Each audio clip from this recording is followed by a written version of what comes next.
Okay, so there are a few extracellular components that are going to make up part of the cell as well. The cell wall is one of them. We see cell walls in plants, but not in animal cells. Also, some bacteria will have cell walls. So to say that they're not relative in healthcare is kind of not the case, because bacteria are very much a part of human life. You actually have more bacterial cells than your own cells in your body. So the cell wall comes into play that way. It's going to help to protect the cell that's underneath. It helps it to maintain shape, and it helps it from preventing excess water intake. As an animal, your cells are a little more protected in your body, but a plant doesn't have skin in this external shell around it. Its cells are exposed to the environment, just like bacteria that are single-celled that are exposed to the environment. They need a little bit more protection in there. It's also, with its rigidity, going to help hold plants up against gravity in there, so they don't have a skeletal system. They have to rely on their cells being stronger to stay upright. And then you'll see it in the prokaryotes, the fungi, and some protists, which are single-celled eukaryotes in there. So a cell wall is going to be thicker than the plasma membrane, and it's going to have myofibrils in it made of cellulose. Those cellulose fibers are the things that are undigestible for humans, and they're embedded in a matrix of either polysaccharides and proteins that will vary in the different cell types in the different species in there. So one of the reasons that your different vegetables that you eat have different flavors in there is the cells in them are a little bit different in there in terms of the polysaccharides and proteins that are in there, which is just going to be different sugars and proteins on the outside in there. And then you've got strong fibers in there as a matrix or ground substance in there. So your primary cell wall is going to be what a young plant cell first secretes, and it's relatively thin and flexible in there. And when you think about it, a young plant cell, when you look at new little seedlings that come up or small plants like that, they're still really delicate and flexible in there. Just like a small human or animal is not as well protected, our skeletal system is more flexible in that time frame as well. So the microtubules in the cortex are going to guide the cellulose synthase enzyme and orient the cellulose deposition to affect growth patterns. So they're actually going to be sensitive to gravity in there. There are some plants that if you stick them in the ground sideways, they're going to work at orienting themselves to come back up against gravity in there. So the middle lamellae is going to be the area between the primary walls of the adjacent cells, and it's a thin layer of sticky polysaccharide pectin that helps to glue the cells together. So that lamellae is just the space in between the cell walls so that they stick to their neighbors in there. And the pectin in there, that's like the pectin that you use to make jams in there or jellies, that makes it hold together and makes it sticky. It's doing the same thing between the cells. And then a secondary cell wall will be added between the plasma membrane and primary cell wall in mature cells. And some cells will do this, others are just going to harden that primary wall so that the plant cell becomes tougher and more durable in there.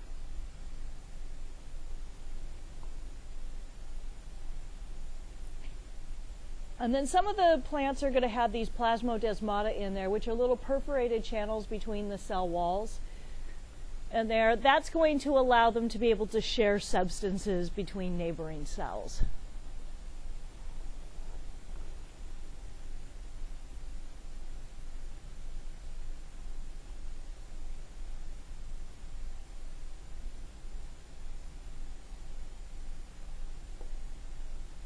So in animal cells, we have an extracellular matrix in there. Glycoprotein is going to make up a lot of it. One of the more common ones is collagen.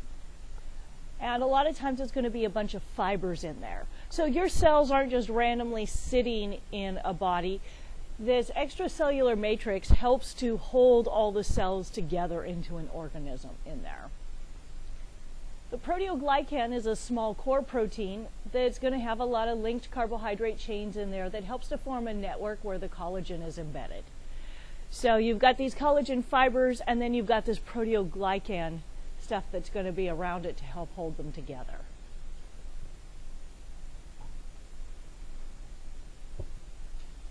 And then fibronectin is going to bind the surface cell proteins called integrins that are going to build them into the plasma membrane.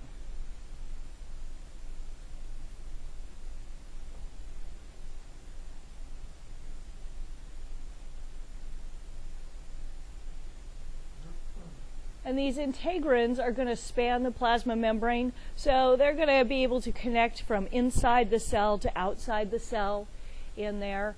They're going to be attached to the microfilaments and help to transmit signals between the extracellular matrix and the cytoskeleton. So it's kind of almost a way that they almost serve as like a feeler or a bumper from outside the cell, so that if there is something going on outside the cell, it can kind of send a vibrational message in through the cell, through those microfilaments in there. So that's a way for the cell to kind of be able to react to what's going on outside of it.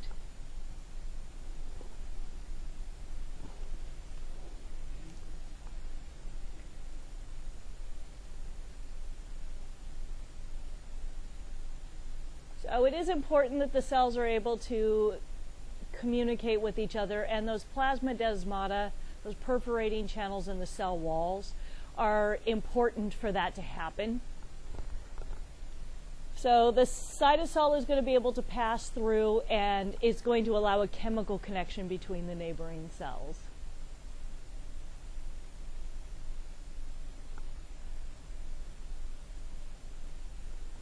So those are what you'll typically see in plants. The tight junctions, these are going to be animal cells that have tightly pressed membranes together. They're going to be bound by specific proteins that seal around the cells. So a place where you're going to have tight junctions is in your skin. The cells are close enough together in there that it makes your skin waterproof in there. That's all that's meant by tight junctions, is we glue those cells together really tight. So desmosomes, these are what you're going to see in muscle cells, where they're going to attach to each other, and they're made up of the intermediate filaments of keratin.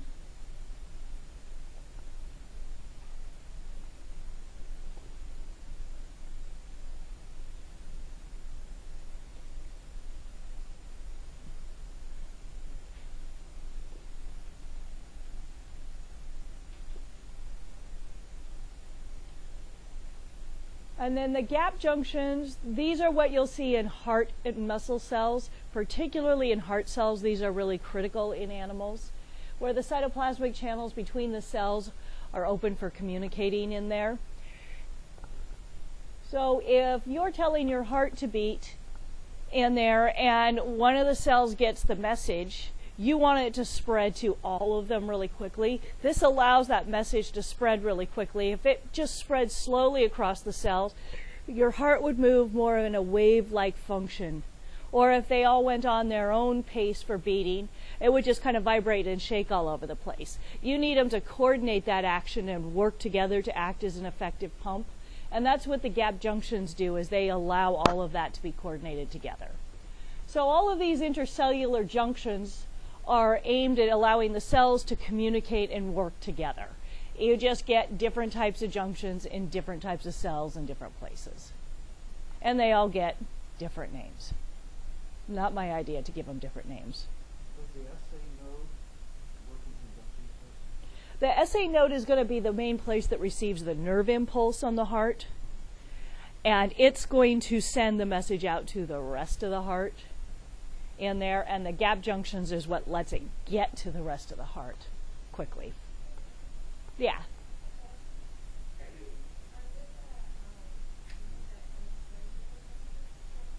Mm-hmm.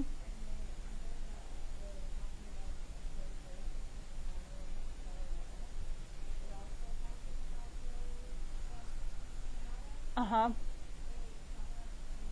Yes. They are, the plasmodesmata in there is part of what you see in the cell wall, and it's an intercellular junction. So up here it's just talking about, these are structures you see in there, and this is talking about those structures and what they do.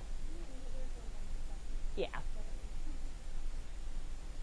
So that's actually the end of chapter 6 on there.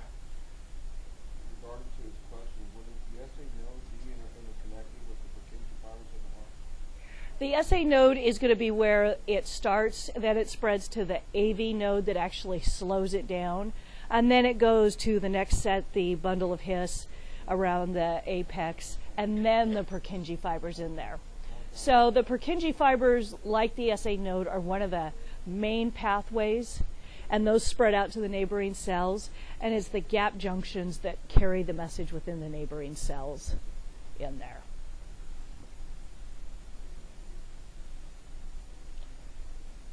So is there any more questions on chapter 6?